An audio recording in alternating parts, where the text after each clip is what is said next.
bonsoir à tous, bienvenue chez La Pérouse pour une nouvelle conversation avec François-Henri Désérable pour son livre Chagrin d'un chant inachevé, sous-titré Sur la route de Che Guevara et publié aux éditions Gallimard.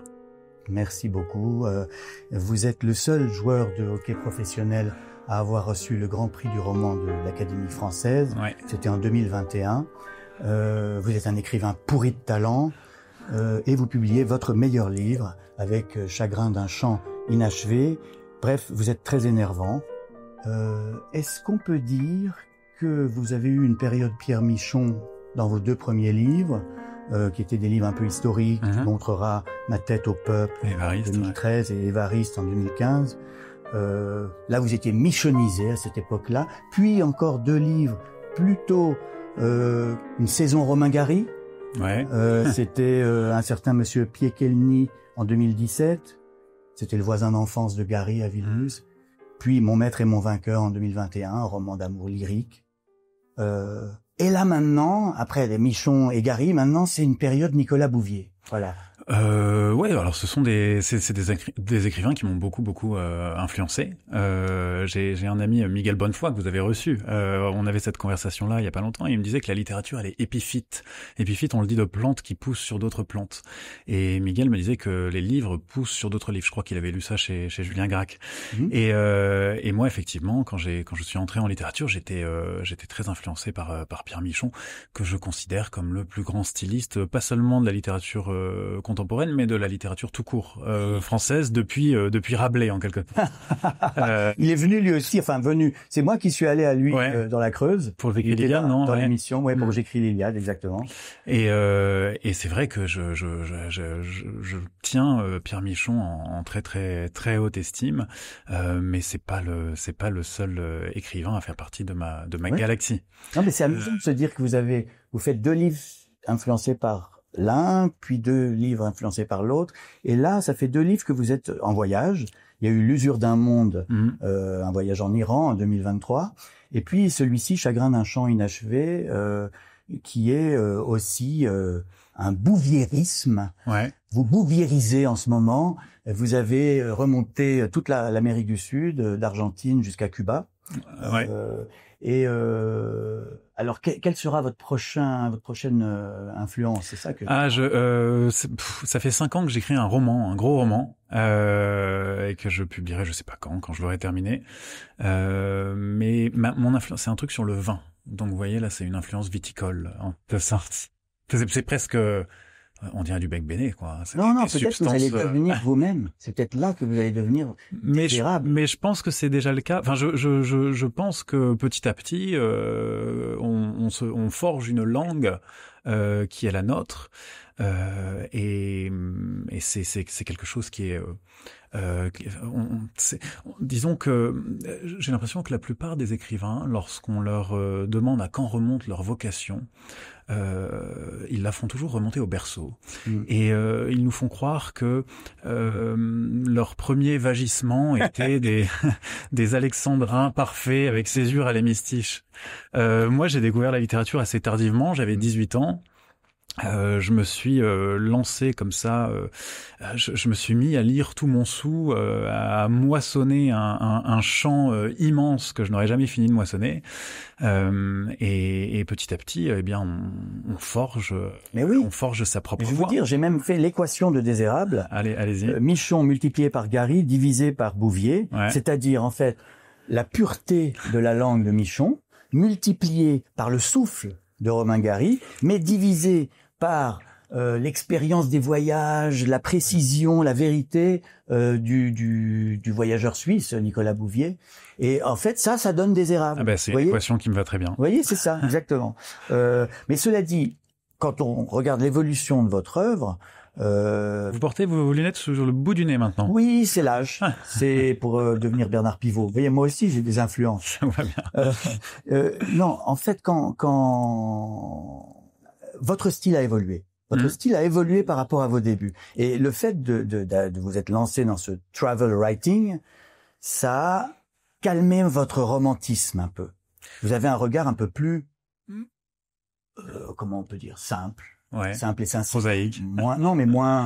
Moins échevelé. Mais moi j'aime bien le romantisme. C'est pas quelque chose dont j'essaie de me détacher à tout prix. Simplement c'est le sujet, c'est-à-dire que là ce sont des récits de voyage, mais évidemment que quand j'écris un roman sur une passion amoureuse, c'est difficile de ne pas verser un peu dans le romantisme. Oui. Bon, j'allais dire que vous avez dompté votre Alexandre Jardin par du Sylvain Tesson, mais ce serait pas très aimable. Non, mais je sais que vous avez fait cette réflexion au masque et la plume. Je vous avais écouté à l'époque, mais je vous l'ai pardonné parce que je pardonne volontiers. Chacun doit avoir sa part de mauvais goût. Moi-même, j'ai beaucoup aimé vos livres dans ma jeunesse. Bon, on sent que c'était préparé cette vanne. Ouais, vous croyez? Non, en fait, il y a pas de problème. Un écrivain, ça se frotte à ses maîtres, comme vous l'avez dit. Et là, alors, ce qui est drôle, c'est que vous vous frottez à Che Guevara. Donc, vous êtes intéressé à ce voyage à mobilette à motocyclette plutôt, qu'il a fait avec Alberto Granado en 51-52, où c'était 8000 kilomètres en 7 mois. Ouais. Vous, c'était autant de kilomètres, mais en moins de temps? Ouais, en 5, parce que par exemple, quand ils passent par Lima, ils y restent un mois. Ils trouvent le gîte et le couvert. Ils se sentent bien et donc ils décident de prolonger un peu le séjour. Donc moi j'ai fait un peu moins court dans certaines destinations, mais j'ai suivi le même itinéraire, donc de Cordoba au nord-ouest de Buenos Aires à Caracas, et en passant par l'Argentine, le Chili, le Pérou. J'ai fait un détour par la Bolivie parce que c'est là qu'est mort le Che, la Colombie et le Venezuela, et dans les mêmes conditions, c'est-à-dire que d'abord à moto, et puis ensuite leur moto, qui était une Norton 500 cm3 qu'ils avaient baptisée la Poderosa, la puissante, la vigoureuse, les a très vite lâchés en réalité. Donc ce voyage qu'on dit à motocyclette, il s'est fait surtout en stop, en camion et puis en bateau à travers la jungle amazonienne. Et donc moi je l'ai fait dans les mêmes conditions, d'abord à moto et ensuite par d'autres moyens de transport. Stop, et à la fin carrément tout seul en autocar. Ouais, en bus et puis en cargo pour traverser la jungle. Ouais. Et alors vous aussi, vous étiez accompagné au début par un copain qui s'appelle Quentin parce qu'il parle espagnol. Ouais. C'est quand même pratique quand on va en Amérique du Sud. Moi, je parlais pas un mot d'espagnol. Non, si, 3. No hablo et espagnol. Ce qui est quand même assez limite les interactions qu'on peut avoir avec les autochtones. Et Quentin... Vous avez progressé en espagnol un peu? Mais de la même manière que la poitrine d'un général se garnit de médailles de bataille en bataille, moi, mon vocabulaire espagnol s'est étoffé au gré du voyage. Par exemple, là, mais vous savez dire muchas gracias. Bien sûr, tequila, je vais dire tout ça. Et je sais dire le titre du livre en espagnol, parce que ce titre, Chagrin d'un chant inachevé, je l'ai trouvé en lisant une lettre de Guevara, vous savez, parce que après ce premier voyage latino-américain, Guevara a fait un deuxième voyage qui l'a amené au Mexique. Et là, il rencontre un certain Raúl Castro, qui lui dit, il faut absolument que je te présente à mon frère Fidel. Et c'est là que... Il rencontre Fidel Castro, il y a une sorte de coup de foudre amical entre les deux.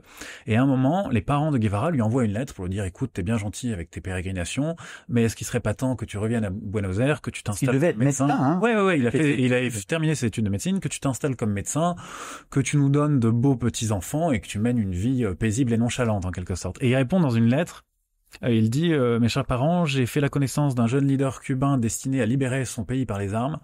Désormais, mon sort est lié à celui de la révolution cubaine et je triompherai avec elle ou je mourrai là-bas. Et là, il cite un vers de Hikmet, qui est un poète turc qu'il a lu en espagnol. Hikmet était un ami de Pablo Neruda. Il a lu en espagnol et ce vers c'est Solo llevaré a la tumba la pesadumbre de un canto inconcluso. Et si je meurs, je n'emporterai dans la tombe que le chagrin d'un chant inachevé. Et moi, quand je l'ai traduit parce que cette lettre, je l'avais lue en espagnol, et quand je l'ai traduite en français, j'ai trouvé que ça faisait une des plus belles allitérations en tché que l'on pouvait trouver. Inachevé, voilà. Bon, on va revenir sur le Che parce que vous êtes sur le Figaro Télé, donc on va pas vous laisser aduler très longtemps. Sûr. Mais j'ai bien compris que c'était là votre côté romantique qui revenait. Cela dit, le livre commence par une agression. Vous avez un tesson de bouteille sous la gorge. Et ça aurait pu s'arrêter là et vous ne seriez pas là ce soir. Sylvain Tesson, qui a lu le livre, m'a écrit un petit mot pour me dire merci de rappeler au monde que le tesson peut être tranchant. Oui, c'était dans un... Vous êtes allé traîner près du stade de foot? Ouais, là, dans le Barrio de la Boca, là où joue Boca Juniors, qui est le premier club de Diego Maradona. Ah oui. Et Quentin voulait absolument voir le stade, et effectivement, on s'est un peu égaré dans les rues de la Boca, qui est un quartier qui est formellement déconseillé aux touristes. Et là, un type m'a mis un tesson de bouteille sous la gorge. Mais vous avez donné votre argent et ça s'est bien passé. Ouais, et c'est une petite mésaventure qui est très désagréable, qui peut être désagréable aux voyageurs, mais qui est très profitable à l'écrivain. Ah mais d'ailleurs, votre livre n'est qu'une suite de mésaventures. Mais c'est ça, moi il y a que des mésaventures. Il y a eu un dictionnaire amoureux de l'aventure, mais moi je pourrais écrire un dictionnaire amoureux de la mésaventure, parce que la mésaventure, elle est beaucoup plus féconde. Je trouve que le moment d'ataraxie, de quiétude, de l'esprit, de jubilation d'être au monde, quand vous vous trouvez face à un paysage absolument merveilleux et que vous voyez le soleil se noyer dans l'eau d'un lac, ce sont des moments qui sont très agréables à vivre, mais d'un point de vue littéraire, vous en faites pas grand-chose. Alors que si on vous fout un tesson de bouteille sous la gorge, si vous passez des heures à attendre un bus, si vous mettez... vous avez failli crever plusieurs fois, notamment dans le désert d'Atacama. Ouais, bon, j'en rajoute peut-être un peu là, ouais. Bah, la bagnole tombe en panne au milieu d'un désert. Oui, mais bon, on n'a pas attendu si longtemps avant d'être... Ah, moi j'étais avec vous, là. J'ai cru que vous étiez comme ça, en train de mourir de soif. Non, nos gourdes étaient à sec. Qui est arrivé avec 2 litres d'eau. Ouais, avec 2 litres d'eau et qui nous a emmenés au Cerro Paranal, qui est un observatoire astronomique, parce que dans le désert d'Atacama, le ciel est d'une pureté absolue, et c'est là qu'il y a le plus grand observatoire astronomique du monde, qui est financé par les Européens et par les Américains, et on voit les étoiles, mais d'une manière... Enfin, on voit la lune, déjà, briller comme le soleil. C'est extraordinaire. Et j'ai pensé à quand j'y étais, j'ai pensé à cette phrase de Marguerite Yourcenar dans les Mémoires d'Adrien, quand l'empereur revient à Rome et qu'il sait que sa mort l'attend, et il regarde, il voit le jour, la nuit qui tombe, et il dit bientôt les étoiles monteraient une à une à leur place assignée. Et je trouve que cette phrase est merveilleuse. Donc, merveilleuse. Vous avez vu les étoiles monter dans une à une à leur place assignée. C'est peut-être la meilleure phrase du livre d'ailleurs, mais elle est pour moi elle est dure. Marguerite Yourcenar, c'est embêtant. Non, alors, le voyage à motocyclette de Che Guevara, ça a été une expérience initiatique pour lui. Donc, vous l'avez dit, il monte, il finit par rencontrer les Castro, et ensuite, il y a une révolution à Cuba. Et vous, alors vous avez fait le même voyage, et qu'est-ce que ça a provoqué en vous? Est-ce que vous allez monter une révolution à Paris? Est-ce que... je vais sortir de la Pérouse et je vais aller piller une armurerie et marcher sur l'Élysée. C'est ça. Mais moi, je crois pas que il faut remettre les choses dans leur contexte social et politique de l'époque. J'en ai parlé d'ailleurs il y a pas longtemps avec Régis Debray, qui était le compagnon du Che, bien sûr, qui d'ailleurs a été capturé et ensuite qui a été prisonnier en Bolivie pendant 4 ans en Bolivie à Camiri, et donc qui était un intellectuel, mais qui allait vraiment se allez-vous devenir le Régis Debray du 21e siècle? Non. Je sais que j'ai pas du tout l'étoffe d'un révolutionnaire, j'ai pas l'étoffe d'un guérillero, mais j'espère seulement avoir celle d'un vagabond. Et d'ailleurs, il y a un moment dans le journal du Che, lorsqu'on lit le journal du Che, il dit: je sais désormais que mon sort est de voyager perpétuellement. Et finalement, le destin a eu raison de ces velléités d'errance et de vie nomade. Mais moi, je crois que vraiment, ça va s'articuler autour du voyage, et je me vois mal aller piller une armurerie et prendre l'Élysée. Sauf si vous me suivez. Évidemment que je vous suis. Évidemment, je vous suis tout de suite. On y va. Si, voilà. Écoutez, après l'émission. Ce qui est fascinant dans la révolution cubaine, c'est qu'au début, ils sont une vingtaine. Une vingtaine de gars. Ils sont dans la jungle. Ouais, ils embarquent sur un bateau qui s'appelle le Grand Mât. Ils sont 82. Ils débarquent. Ils se font un peu massacrés, et ils sont plus que 12. Oui, c'est ça. Voilà. Ils sont 12, et à partir de là, ils vont réussir à agréger les populations de la Sierra Maestra, et puis leur armée révolutionnaire va grandir, et ils vont renverser Batista. Donc je veux dire que... Mais mon livre n'est pas du tout là-dessus. À nous deux, on peut y arriver, on peut conquérir voilà. Il suffit de Paris et 12 personnes vraiment déterminées, et on prend le pouvoir. Voilà. Ou on déterre, comme on dit aujourd'hui. La cocaïne la meilleure. Donc est-ce que c'est la bolivienne, la péruvienne ou la colombienne? Vous ne répondez pas dans le livre, et d'ailleurs vous n'en prenez pas. C'est-à-dire, c'est la première fois que j'entends parler de quelqu'un qui va d'Argentine au Venezuela, sans avoir pris de coke, ouais. Sans jamais en prendre. Non, mais j'ai goûté de l'alcool à 90 degrés et je peux vous dire que je pense que ça défonce autant sinon plus que où vraiment on sent passer le truc, enfin on sent la tuyauterie quoi, qui est en train de se faire déboucher. J'ai jamais essayé. Et ça c'était dans ça brûle en fait. Ah mais c'est incroyable. C'était dans une mine à Potosí qui est le Cerro Rico, le Mont Riche, qui est une mine qui est exploitée depuis l'arrivée des conquistadors, dans laquelle plus de 8 millions d'hommes sont morts. Et aujourd'hui, elle continue à être exploitée, c'est-à-dire qu'elle continue à être creusée par des mineurs qui bossent dans des conditions de travail absolument atroces. Et pour tenir le coup, ils mâchent de la coca. De la coca, exactement. Ils mâchent de la coca et ils boivent de l'alcool.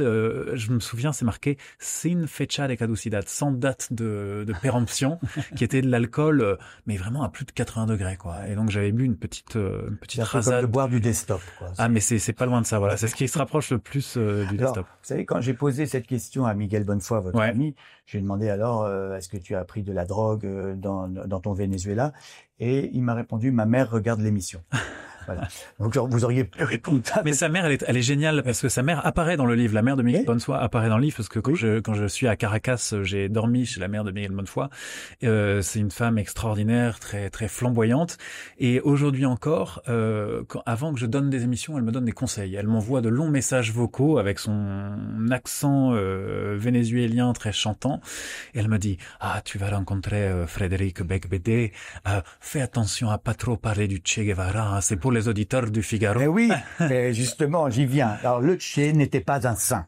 Il a fait exécuter des centaines de personnes. C'est vrai. Il a été président de la Banque centrale de Cuba. Ouais. Il a créé les camps de travail forcé en 1960. Voilà. Comment justifiez-vous cette admiration pour deux choses. Une personne qui a été certes un libérateur, mais aussi assez sanguinaire. C'était un révolutionnaire. C'était un révolutionnaire qui a cherché à faire tomber des gouvernements qui étaient des dictatures que par définition on ne peut pas faire tomber par les armes. Vous connaissez la phrase de Robespierre, on ne peut pas faire d'omelette sans casser des œufs. Mais il a été violent. Mais je donne la définition dans le livre que donne Helder Camara, un évêque brésilien, sur les 3 formes de violence. Il disait qu'il y a 3 formes de violence. Que la première, c'est la violence institutionnelle, et que cette violence-là, c'est celle qui légalise et perpétue les dominations, les exploitations et les humiliations. Celle qui lamine et écrase chaque jour des millions d'hommes dans ses rouages silencieux et bien huilés. La deuxième forme de violence, c'est la violence révolutionnaire, qui a pour volonté d'abolir la première. Et la troisième forme de violence... Elle n'y arrive jamais vraiment, hein. Ouais, mais la troisième forme de violence, elle n'y arrive jamais parce qu'il y a la troisième forme de violence qui est la violence répressive, qui se fait l'auxiliaire et la complice de la première en essayant d'étouffer la seconde. Et Helder Camara ajoute qu'il n'y a pas de pire hypocrisie de n'appeler violence que la deuxième, en feignant d'oublier la première qui l'a fait naître et la troisième qui la tue. Donc je répondrais qu'il y a 3 formes de violence. Mais j'avais une meilleure réponse. Vous auriez pu dire, j'ai suivi la trace du Che quand il était jeune. C'est ce que j'allais ajouter. C'est ce que j'allais ajouter. C'est avant. Que moi, en fait, ce qui m'intéresse, c'est pas le Guevara qui a eu le pouvoir, qui d'ailleurs l'a eu très peu de temps à Cuba. Ça n'est pas le Che d'ailleurs, parce que Che, c'est une interjection argentine qui revenait si souvent dans sa bouche que les Cubains la lui ont donné pour surnom, mais c'est ce jeune homme, ce jeune Ernesto Guevara, qui était un type qui voulait simplement vivre une aventure, voir du pays, se promener avec son copain Alberto Granado, un peu la fleur au fusil. Il était assez chaud lapin, le Che, hein. Mais il avait beaucoup de succès. Est-ce que vous-même, dans votre voyage, vous avez fait des rencontres nocturnes? Le cousin du Che écrit que c'était, dès son plus jeune âge, un terrible baiser. Moi, récemment, j'ai donné un entretien pour un autre podcast, où on m'a dit, mais il manque quelque chose dans votre récit. C'est ça. C'est que il y a pas beaucoup de récits de voyage qui parlent de l'aspect sexuel. Alors il y a sur la route de Kerouac. Oui. Mais c'est vrai que même dans Bouvier, par exemple, Bouvier ne parle pas des coucheries qu'il a pu avoir avec Thierry Vernet lors de son périple à travers l'Iran. Et Sylvain Tesson non plus, d'ailleurs. Et Sylvain Tesson non plus. Il ne s'intéresse qu'aux faits. Oui, mais justement, je pense que un des écueils dans lequel on ne veut pas tomber lorsqu'on écrit un récit de voyage, c'est de céder à la tentation de l'exhaustivité. Et je crois que de savoir en réalité ce que j'ai mangé ou avec qui j'ai couché dans un voyage, c'est intéressant. C'est intéressant. J'essaierai de remédier à ce truc-là dans un autre périple. je ne peux pas ne pas vous parler de l'Iran aussi. Ouais. Vous avez écrit votre livre précédent, L'usure d'un monde, hommage à Nicolas Bouvier, l'usure du monde. Oui, c'est ça. L'usage du monde. Pardon, oui, l'usage du monde. Donc vous connaissez bien l'Iran, en ce moment bombardé par non seulement Israël, mais par les États-Unis.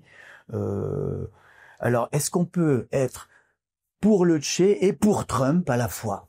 Non, on peut pas être pour Trump, mais je vois pas comment on peut être pour Trump en ce moment. Enfin, moi, je trouve que S'il arrive à faire chuter un régime qui opprime le peuple, et notamment les femmes. Écoutez, on sait où on en est au moment où on enregistre ce podcast, mais les choses vont tellement vite qu'on ne sait pas où on en sera au moment où il sera diffusé. Et puis, je pense qu'il faut souvent tirer les leçons du passé. Est-ce que les bombes américaines, que ce soit en Afghanistan, que ce soit en Irak, que ce soit en Libye, ont réussi à changer quoi que ce soit? Pas grand-chose. Et je n'ai jamais rencontré un peuple en Iran qui détestait autant le régime en place. Donc ça, que les Iraniens aient envie de voir la chute du régime des mollahs, la chute des gardiens de la révolution, la chute de Khamenei, la chute du guide suprême, ça ne fait aucune contestation. C'est-à-dire qu'il y a très peu d'Iraniens, on estime à 15% à peu près les Iraniens qui voudraient voir la République islamique se maintenir au pouvoir. Ça ne fait aucune contestation. Mais peut-être qu'avec les bombardements, ça va les aider à se libérer. Mais c'est pas du tout ce qu'on voit. C'est-à-dire que peut-être qu'il aurait fallu les aider davantage au moment de Femmes, Vie, Liberté, de ce mouvement Zanzanagi Azaï Femmes, Vie, Liberté après la mort de Gina Marsa Amini, cette jeune Kurde arrêtée par la police des mœurs parce qu'elle portait le voile de manière un peu trop négligente à leurs yeux, arrêtée et tabassée et morte sous leurs coups. Peut-être qu'il aurait fallu les aider à ce moment-là davantage, mais je suis pas sûr que c'est en larguant des bombes sur l'Iran qu'on va les aider. Et d'ailleurs, on voit là que la répression est féroce. C'est-à-dire que les gardiens de la révolution et les Bassidji en profitent justement pour arrêter quiconque aurait pu apporter son soutien à Israël et à Monsieur Trump. De toute façon, impose. La question est éternelle. Mais c'est très difficile. Est-ce que imposer les droits de l'homme, c'est bien, ou est-ce que c'est de l'impérialisme? Vous savez, il y a une phrase de Jean-François Revel, qui était pourtant un grand amoureux des États-Unis. Et un chroniqueur au Figaro. Et chroniqueur au Figaro. Et il a dit cette phrase que je trouve très juste. Il disait, depuis le temps que la France rayonne, mais on pourrait dire la même chose sur l'Occident, je ne comprends pas que le monde entier ne soit pas mort d'insolation. Et je pense qu'il faut la garder à l'esprit, cette fois. Oui. Alors, plus légère question. Vous dites que la moustache est de droite, alors que la barbe est de gauche. Ouais, mais ce qui veut dire que vous êtes de gauche. Et vous aussi. Finalement. Et on est de gauche. Mais les lecteurs du Figaro seront heureux d'apprendre que vous êtes de gauche. Voilà. Cela dit, la barbe inclut la moustache. Nous avons aussi des moustaches. Ouais, nous sommes également... je veux dire, la barbe, donc nous sommes moustachus, donc de droite par la moustache, mais de gauche par la barbe. C'est une sorte de synthèse des premiers temps du macronisme.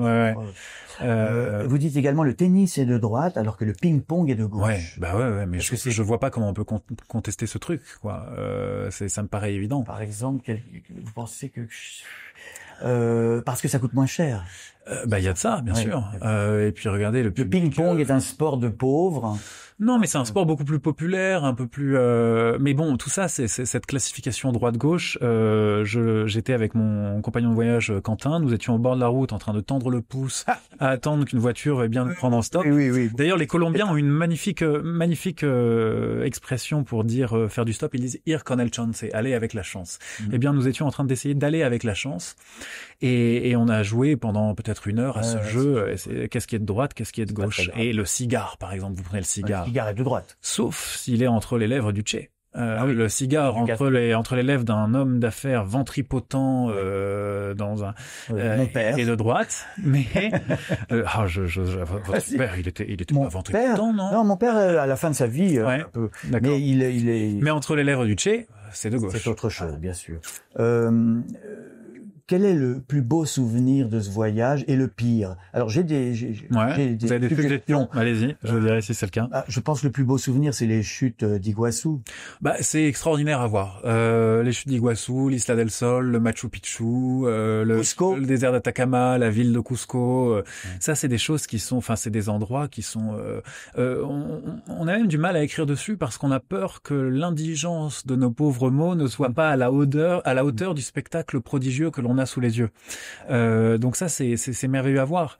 Et le pire, alors le pire, j'ai aussi des suggestions. Bon, il y a le tesson de bouteille là, la soif dans le désert à Atacama, mais peut-être le pire de tous, c'est quoi? Ce fameux chemin de la mort, El Camino de la Muerte. Ah ouais. Ça c'est. Racontez ce que c'est. Bah c'est un chemin qui descend. Enfin, c'est une longue route qui descend depuis La Paz en Bolivie. Et qui a le record d'accidents parce que c'est une route qui est très très étroite. Il descend comme. Et il y a un ravin, voilà, il y a un ravin au fond duquel il y a un certain nombre de camions et alors je ne sais plus combien de gens ils perdent la vie chaque année, mais c'est. Là vous étiez. J'étais sur une échelle de l'homme rassuré de 0 à 100. C'est proche du 0. Quoi. Non, mais j'avais envie de croire en ma bonne étoile. Et alors, pourquoi personne ne fait quelque chose? Mais parce que c'est pas possible. Enfin, c'est très compliqué à aménager, je crois. Et puis, et en fait, c'est tellement étroit que quand deux camions se font face, l'un est obligé de reculer pour que l'autre passe avec les roues qui mordent comme ça dans le vide. Non, c'est quelque chose un peu comme le salaire de la peur, quoi. Ah, mais c'est vraiment effarant comme truc. Il y a pas beaucoup de garde-corps, quoi, pour éviter les chutes. Donc là, il faut simplement s'en remettre à sa bonne étoile. Et puis, les camionneurs et les conducteurs qui empruntent cette route ne le font pas sans avoir rendu hommage à Pachamama, à la terre-mère. Et ils ne se lancent pas sans avoir fait un signe de croix, quoi. Ouais.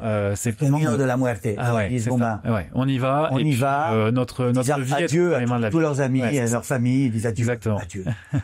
Ah, c'est beau. À la grande librairie, vous alliez raconter quelque chose sur Lima. Ouais. Quand une spectatrice est morte derrière vous. Eh oui, Albert, elle s'appelle. Non, elle est pas morte. Elle a fait un malaise, ouais. Alors, du coup, je suis frustré. Je vous ai vu là dans cette émission et je voudrais que vous me finissiez votre phrase. Ouais. La phrase, c'était d'un côté de la colline, il y a des. Ah oui, ça c'est à Lima où il y a une colline et d'un côté il y a des villas. De très riches liméniens qui ont fait bâtir des villas d'architectes avec des garages, avec à l'intérieur des garages des bagnoles de luxe et puis des piscines à débordement et puis des gazons, escort girls. par exemple, et des gazons bien verts arrosés en permanence par des tuyaux d'arrosage automatique. Et de l'autre côté de la colline, il y a des bidonvilles. Et pour éviter que les bidonvilles ne viennent grignoter jusqu'au pied des villas, eh bien, qu'ont fait les riches liméniens? Ils ont fait bâtir un mur d'une dizaine de kilomètres de long, le long de la ligne de crête, qui est un mur de 10 kilomètres de long, de 3 mètres de hauteur. La muraille de Chine. Voilà, hérissé de tessons de bouteilles et de fils barbelés, qui est peut-être l'un des seuls murs, si ce n'est le seul mur, de ségrégation économique et sociale au sein d'une ville. Et ce qui est frappant, alors les riches l'appellent El Muro, le mur, et les pauvres El Muro de la Vergüenza, le mur de la honte. Et lorsque vous montez, lorsque vous grimpez le bidonville, la colline du côté du bidonville, ce qui est frappant, c'est que la colline aboie. Parce que chaque petite maison, les maisons, ce sont des bicoques qui sont des planches malécaries avec des toits en tôle ondulée sur lesquels on a posé des pierres pour éviter qu'au premier coup de vent, ils ne s'envolent. Eh bien, chaque petite bicoque est gardée par un chien. Et moi, j'ai voulu monter jusqu'au mur de séparation. Et là, tout en haut, qui est l'endroit le plus pauvre, Lévi-Strauss, dans Triste Tropique, disait déjà que dans les bidonvilles, la pauvreté se mesurait à l'altimètre, parce que dans les bidonvilles, vous n'avez pas d'eau courante, donc il faut convoyer l'eau à l'épaule dans des bidons d'eau. Et bien, tout en haut, l'endroit le plus pauvre, je vois une fillette qui est dans le dénuement le plus complet, et avec un chien particulièrement nerveux à côté, et je m'adresse à elle, et je lui dis à ton chien de se calmer. Et là, le chien, me voyant m'adresser à elle, se précipite et me mord la jambe. C'était peut-être ça le moment le plus désagréable. Oui. Ouais. Parce que j'ai eu très peur, le chien ne me lâchait plus la jambe. Et finalement, un type est arrivé avec un bidon d'eau, a décidé à verser le bidon d'eau sur la tête du chien. J'ai dû aller me faire désinfecter chez un coiffeur du bidonville, qui, puisque j'étais là, m'a dit, est-ce que vous voulez pas une petite coupe? Et là, il m'a sorti un menu plastifié avec de footballeurs. Donc, est-ce que je voulais une coupe à la Neymar ou à la Pogba ou je ne sais quoi. On voit qu'elle est très réussie. Ouais. Mais moi, je suis plutôt conservateur en matière capillaire. Je lui ai demandé un simple rafraîchissement et déçu que je ne fasse pas davantage appel à ses talents de Picasso du ciseau. Il m'a coupé les cheveux de manière très nonchalante en jouant sur son téléphone. De sorte qu'un mois plus tard, quand j'ai essayé de faire rattraper le coup chez un coiffeur de Bogota, me voyant arriver, il a rameuté ses collègues, un peu comme un professeur de médecine rameuterait les internes devant un cas d'école. Il m'a dit, mais qui est responsable de ce désastre? J'ai dit, écoutez, vous n'allez pas me croire, mais c'est à cause d'un chien. C'est à cause d'un chien en haut d'une colline à Lima. Et d'ailleurs, dans le livre, vous racontez que vous avez eu peur d'attraper la rage, mais heureusement, vous vous étiez fait vacciner au dernier moment. J'avais fait un certain nombre de vaccins, et puis j'ai fait un rappel de vaccin à Lima. Ouais. Bon, évidemment, il y a le passage de Beuvry, mais on en a déjà parlé. Alors passons maintenant au jeu Devine tes citations. Je suis imbattable. On va voir. Mais non seulement je suis imbattable, mais que j'écoute... Ne vous vantez pas trop à la mais attendez, j'écoute votre émission. Alors c'est vrai que c'est le meilleur moyen de passer pour... Eh oui, attention. Mais j'écoute votre émission et j'arrive même à deviner les citations d'écrivains qui ne se souviennent plus de les avoir écrites. Donc essayez de me... Alors on va voir. Ce sont uniquement des phrases que vous avez écrites. Ouais. Dans quel livre avez-vous écrit ceci? Je n'avais pas l'étoffe d'un révolutionnaire, j'espérais avoir celle d'un vagabond. Chagrin d'un chant inachevé. Chagrin d'un chant inachevé, 2025. Donc ça on a déjà parlé de cette facile. Histoire. Autre phrase de vous. J'ai su que cette histoire allait trop loin quand pour la première fois, je suis entré dans une armurerie. C'est la première phrase de Mon maître et mon vainqueur. Oui. Et moi, quand je commence un livre, il me faut toujours le titre et la première phrase. Oui. Et là, c'est vrai que vous soignez vos incipites, comme on dit. Et alors, quel est l'incipit du dernier? Vous voulez dire de celui de Chagrin d'un chant inachevé? L'incipit de Chagrin d'un chant inachevé, c'est au mur du tableau. Au mur de la classe. Au mur de la classe. À côté du tableau, une carte du monde. Voilà. Bravo. C'est ça. On continue. Oui, nous avons fusillé, nous fusillons et nous continuerons de fusiller tant qu'il le faudra. C'est pas dans mes livres. Et c'est une phrase de Che Guevara. C'est une phrase de Che Guevara, exactement, en décembre 64 à l'ONU. Oui, non, mais il était un peu nerveux à ce moment. Il était un peu nerveux, voilà. Une autre phrase. Le sonnet, c'est un peu comme l'amour conjugal. Sa beauté naît des contraintes qui lui sont inhérentes. Mon maître et mon vainqueur. Aussi mon maître et mon vainqueur. C'est la même chose que pour le voyage du Che, à mon avis. C'est-à-dire que le sonnet, c'est une contrainte. Le voyage du Che, c'est aussi une contrainte que vous êtes fixé. Mais souvent, la beauté naît de la contrainte. Oui. Et moi, j'ai vu là, en entrant, il y a, enfin, dans les salons de la Pérouse, il y a un portrait de Blaise Cendrars, qui est moi vraiment un poète pour qui j'ai la plus grande admiration. La prose du Transsibérien, je trouve ça magnifique. Il a d'ailleurs écrit un bouquin qui s'appelle Bourlinguer. J'aurais pu reprendre ce titre-là. Peut-être que ça sera votre prochaine inspiration, Sandra. Et lui, pourquoi pas. Mais lui a écrit, lui n'a pas écrit de sonnet. Mais moi, j'aime beaucoup la poésie du 19e et je trouve que le sonnet rimbaldien ou verlainien est presque ce qu'on a fait de mieux en matière de poésie. Autre phrase de vous. Ou pas. Vas-y. Quand tu rencontreras de grands personnages, des hommes importants, promets-moi de leur dire au numéro 16 de la rue Grande Poulenka à Vilno, habiter un certain monsieur Piekielny. Ça, c'est une phrase qui se trouve dans La promesse de l'aube de Romain Gary au chapitre 5. Et voilà, il raconte que sa mère nourrissait de grandes ambitions pour lui. Et elle lui disait, mon fils, tu seras ambassadeur de France, tu seras Gabriel D'Annunzio, tu seras écrivain. Aujourd'hui, elle aurait dit, tu seras Frédéric Beigbeder. Et tout le monde dans l'immeuble où il vivait avec sa mère se moquait des prétentions maternelles, sauf un petit homme qui ressemblait à une souris triste, qui avait une petite barbiche roussie par le tabac. Ce petit homme s'appelait Monsieur Piekielny, et un jour, il a coincé le petit Romain dans la cage d'escalier de l'immeuble. Il lui a dit, écoute, je sais que les mères sentent ces choses-là, je pense que tu vas devenir quelqu'un d'important, alors est-ce que tu peux me faire une promesse? Promets-moi que quand tu rencontreras les grands de ce monde, tu leur diras qu'au numéro 16 de la rue Grande Poulenka, à Vilno, habitait un certain monsieur Piekielny. Et vous en avez fait un livre, vous avez fait un livre entier pour essayer de retrouver ce personnage et qui portait ce titre, donc un certain monsieur Piekielny. Est-ce que c'est pour la même raison que vous citez Hans-Jürgen Schönhage, le propriétaire de la moto à Bariloche en Patagonie? Ça c'est pour la même raison. C'est un type qui m'a dit... il vous l'a demandé. En tout cas, il m'a dit, si tu tires un récit de ce voyage, je t'en supplie, est-ce que tu peux citer mon nom? Et voilà, je l'ai mis, Hans-Jürgen Schönhage. Voilà, je sais pas si vous avez envoyé le livre ou pas. Mais non, je ne sais même pas s'il est en vie, je n'ai aucun moyen de le contacter, mais qu'il n'hésite pas à se faire... Espérons que le destin fera... Mais peut-être qu'il est auditeur de ce podcast. Exactement, bien sûr. Du Figaro Télé en Patagonie. Nous avons beaucoup d'auditeurs patagons. Si je ne devais plus écrire qu'un seul livre, que ce soit celui-ci, un passeport, jusqu'au dernier jour, en noircir les pages à coups de tampon. Ça, c'est l'exquipit, je sais pas si elle dit, c'est la dernière phrase de Chagrin d'un chant inachevé. C'est presque un truc programmatique. Alors, du coup, oui, mais alors vous repartez quand et où? Là, c'est vraiment depuis 10 ans, c'est ma première année où où j'essaye de me sédentariser pour absolument terminer le roman que j'ai commencé il y a quelques années. Le roman de Poivreau. Voilà. Et ensuite, j'ai quelques idées, mais qui sont pas encore définies. Mais je vais repartir, ouais. Une autre. Parmi toutes les scènes de ce récit, l'une d'elles est fictive. Ça, c'est dans une note de bas de page, oui.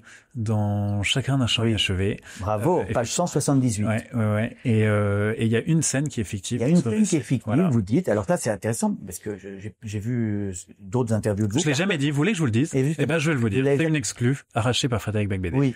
Lorsque je suis au Machu Picchu, je fais la visite du Machu Picchu avec un couple qui a vraiment envie de baiser, quoi. Ouais. Et en fait, cette scène est une parodie d'une scène qui se trouve dans Madame Bovary de Gustave Flaubert, juste avant la scène du fiacre, quand elle est avec Léon, son amant, dans la cathédrale de Rouen, et qu'il y a un guide qui leur fait visiter la cathédrale de Rouen. Et Léon n'a qu'une envie, c'est d'emmener Madame Bovary dans le fiacre pour faire son affaire. Et Madame Bovary se raccroche à sa vertu chancelante en écoutant religieusement les explications du guide. Ah oui. Eh bien, moi, je cherchais un moyen de faire passer des informations sur le Machu Picchu, mais sans que ce soit rasoir et sans que ce soit une sorte de tartine un peu chiante. Et donc, j'ai inventé ce couple que j'avais rencontré, mais qui n'était pas avec moi au Machu Picchu. Et donc, cette scène est purement fictive. Ah ben c'est bien. Voilà. De toute façon, le rôle d'un écrivain, c'est de mentir. C'est très important. Ouais. Alors là, évidemment, il y a écrit récit, mais ça vous empêche pas d'être un tout petit peu mythomane. Mais d'autant que on est fidèle à ses souvenirs lorsqu'on écrit un récit de voyage, sans être sûr que nos propres souvenirs soient fidèles à ce qu'on a vécu. Voilà. Est-ce que vous écrivez sur le moment ou vous écrivez en rentrant? Là, j'ai tout écrit en rentrant, mais je pense que c'est une connerie. Je crois qu'il faut prendre énormément de notes. Maintenant, je noircis mes carnets de notes. Fais tes sons. Il a un carnet. Mais il a raison, et c'est ce que j'avais fait pour le Journal Monde. Et je crois que en fait, le mieux, c'est d'arriver avec le bloc de marbre et ensuite de le tailler, alors que là j'ai dû aller puiser dans mes souvenirs, aller chercher le bloc de marbre à Carrare avant de pouvoir le ciseler. Vos conseils de lecture. Alors c'est une rubrique importante parce que ça nous permet de connaître un peu justement vos influences. Alors j'imagine que vous allez beaucoup citer Romain Gary, Pierre Michon et Nicolas Bourdieu, mais peut-être pas. Peut-être pas. Alors un livre qui vous donne envie de pleurer. Moi il y en a 3. Qui m'ont fait pleurer. Il y a Belle du Seigneur d'Albert Cohen à la fin. Il y a D'autres vies que la mienne d'Emmanuel Carrère et La vie devant soi de Émile Ajar, donc de Romain Gary. Vous voyez. Ouais. Et le livre Pour arrêter de pleurer. Pour arrêter de pleurer. Alors c'est un peu étonnant, mais je vais vous citer le livre d'un jeune homme de 22 ans, écrit par un jeune homme de 22 ans, qui pose un regard extrêmement lucide sur l'absurdité de la vie, parce qu'il est en proie à des insomnies terribles, mais qui vont lui permettre de se hisser sur les cimes du désespoir. Et donc c'est sur les cimes du désespoir de Sioran que moi j'ai lu à un moment où où j'allais très mal. Et de lire le livre d'un type qui allait encore plus mal m'a permis de me donner l'impulsion pour remonter en quelque sorte. Et ça a été un livre très important pour moi. Oui, Sioran ne déprime jamais. L'estime du désespoir. En fait, il ne nous déprime jamais. Parce qu'il est beaucoup plus déprimé que nous. Il déprime pour nous, en fait. C'est ça. Et dans ce livre, il dit notamment, si je ne me suicide pas, c'est parce que la mort me dégoûte autant que la vie. Vous voyez quand même le désespoir de ce type. Il y avait une chose que m'avait dite Jean-Paul Antoven une fois où je lui disais que j'avais envie de me suicider. Il me dit, oui, c'est très bien le suicide, mais on n'est plus là pour en profiter. C'est pas mal. Bon, c'est une autre forme de bon conseil. Alors, je suis en train de chercher mon questionnaire parce que je suis atteint de la maladie d'Alzheimer. Et donc, ça va arriver. Alors oui, il y avait un livre pour draguer. Le livre pour draguer... je dirais Faire l'amour de Jean-Philippe Toussaint, c'est pas mal. Et puis d'une manière générale, les 4 tomes de MMMM, donc qui est la tétralogie de Toussaint, de Marie-Madeleine Marguerite de Montalte, qui est pour moi le plus beau roman d'amour du XXIe siècle. Oh, un livre pour crâner dans la rue. Les fragments d'un discours amoureux de Barthes, c'est pas mal, quoi, parce que ça fait sérieux. Ça fait sérieux. Un livre qui rend intelligent. Je dirais tous les livres de Svetlana Alexievitch, parce qu'elle montre, ce sont des, elle s'entretient avec elle montre la polyphonie, la multiplicité des voix, la complexité du monde à travers les témoignages qu'elle recueille. Compile donc que ce soit la fin de l'homme rouge, la supplication, la guerre n'a pas un visage de femme, enfin tout ça c'est absolument formidable. C'est fort d'obtenir le prix Nobel de littérature avec les témoignages des autres. Ouais, moi oui, mais qu'elle remet en forme littérairement. Hein. Et elle est, je trouve que c'est une immense écrivaine, écrivaine biélorusse, immense écrivaine. Un livre que vous faites semblant d'avoir fini, et vous n'avez pas le droit de dire Ulysse de Joyce parce que tous les invités disent la même chose. Bah je dirais Bouvard et Pécuchet de Flaubert. J'adore Flaubert, mais j'ai pas fini Bouvard et Pécuchet. Et vous allez me dire lui non plus, parce que c'est un livre inachevé, ce qui avait permis à mon ami Clément Bénèche de dire cette phrase absolument géniale: j'ai enfin terminé Bouvard et Pécuchet. C'est pas Flaubert qui pourrait en dire autant. Un livre que vous auriez aimé avoir écrit. Pas le droit de dire Belle du Seigneur parce que... Ouais, un livre que j'aurais aimé avoir écrit, Le Parfum de Patrick Suskind. Ah oui. Parce que c'est un livre dans lequel Suskind n'abdique jamais son exigence littéraire, qui est très élevée. C'est un livre où il y a un anti-héros, un livre qui est écrit souvent au passé simple, un livre où il y a des latinismes, où il y a très peu de dialogue, donc rien pour plaire au grand public, et 20 millions d'exemplaires. Immense succès, oui c'est vrai. Ouais, parce qu'en plus j'aurais les droits d'auteur. Oui, ce serait quand même bien. Oui, c'est vrai. Non, je trouve que c'est un immense livre, et je le mets beaucoup. Surtout très bien construit en plus, avec une vraie chute. Et avec une langue magnifique. Cohérent. Et c'est un des livres que j'offre le plus, notamment aux gens qui lisent pas, qui me disent avec quoi je pourrais commander, et je leur mets entre les mains le Parfum de Patrick. C'est vrai qu'on n'y pense plus, alors que c'était un livre très à la mode, mais on n'y pense plus, et c'est un livre, je suis sûr, pour initier des gens à la littérature, voilà, ceux qui nous regardent, ceux qui nous regardent sur Instagram notamment. Arrêtez. Bien, le pire livre que vous ayez jamais lu de votre vie? Vous savez, moi j'essaye de m'en tenir au précepte de Chateaubriand qui disait: il faut être économe de son mépris étant donné le grand nombre des nécessiteux. Par conséquent, n'attendez, je ne parlerai pas à votre micro de Joël Dicker. Ah non, mais non, c'est vrai. Le problème, c'est qu'il ne faut pas dire du mal des gens. Vous avez raison. Non, mais je vais vous dire pourquoi je parle de Joël Dicker, parce que lui, il a décidé de tuer le système de la péréquation. La littérature a toujours fonctionné sur ce système, c'est-à-dire que les maisons d'édition publient des livres qui touchent un très grand public, qui sont pas forcément très littéraires et qui vont ramener beaucoup d'argent et permettre d'avoir des comptes d'exploitation bénéficiaires pour publier à côté des livres beaucoup plus littéraires, beaucoup plus formalistes et qui vont pas trouver leur public tout de suite. Et lui, il a décidé d'aller créer sa propre maison d'édition pour se publier lui-même. Donc j'admire beaucoup le businessman, mais j'ai beaucoup moins de respect pour l'écrivain qu'il est. Oui, d'ailleurs, j'avais fait un article sur lui où c'était que sur le plan financier. C'était une chronique. Mais bon, il est sans doute hyper sympathique et je c'est pas une attaque ad hominem. Voilà. Peu importe. Le livre que vous lisez en ce moment? Eh ben, c'est Kolkhoz d'Emmanuel Carrère. Ah, ça y est, vous l'avez reçu, parce qu'il m'a fait l'amitié de me l'envoyer. Et figurez-vous que vous apparaissez dedans. Ah bon? Et oui. Alors... Vous voulez que j'ai pris en photo le passage de paresseux. Oui. Non, mais attendez. Voilà, je l'ai sur mon téléphone. Non, mais ça va vous plaire parce que il dit. C'était pas à l'enterrement de sa mère? Non, il n'est pas là. C'est en Russie où il dit: Masha, une femme aiguë et volubile, est mon éditrice russe. Je dis mon éditrice parce qu'elle a publié un livre de moi, mais elle n'a pas l'air, au vu des ventes, disposée à en publier un second.